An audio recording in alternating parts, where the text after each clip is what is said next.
So today I'm going to show you a common failure point on the 2015 and older Ford Fusions. So the rear K-members rot out really bad on these things. This is a 2010 model and it's pretty bad. Luckily, we were able to find a nice clean replacement one here that, believe it or not, came out of Pennsylvania.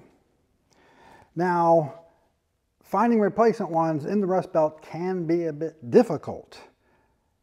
We went to LKQ, and one of the good things about these national chains is they have lots of resources to lots of different yards, so they have a big network that they can pull from, and they can actually be surprisingly affordable as well.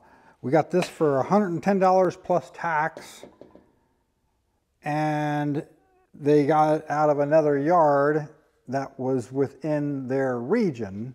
Now, we could have got one from like North Carolina or something like that, but there was shipping charges on top of that to get it from outside the region. But that would still be cheaper than if you buy one of these off the internet somewhere and then have it trucked into you. The shipping charges are still going to be less than that. And since they had plenty of these laying around, they made us a heck of a deal on these and sold us both sides for the price of one side, because we really weren't 100% sure we needed them, and we're only going to use portions of this stuff. But yeah, this is the track rod that comes up here. The mounts just rot out, and they're really bad about this.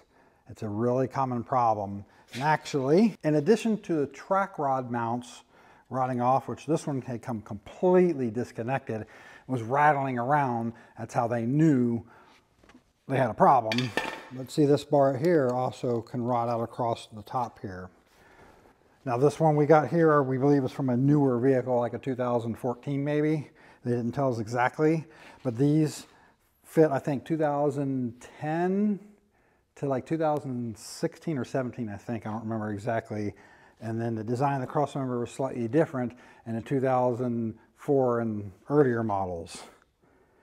And these things can be rotted this bad, showing no rust in the rocker panels too.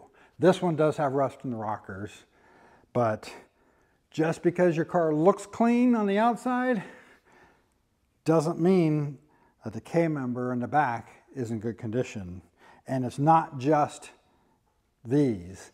There's a lot of cars out on the road today that the rear K-members can rot out on. So it's not a bad idea to have them looked at during services just to see what they look like. Now, the bad part about buying stuff like this from LKQ is they won't sell you the whole subassembly as one big unit. Unless the car has just come into the yard very, very recently, it's all broken down into these subcomponents, and then you got to buy every subcomponent individually. So they sell you the K-member, no sway bar, no suspension, no nothing.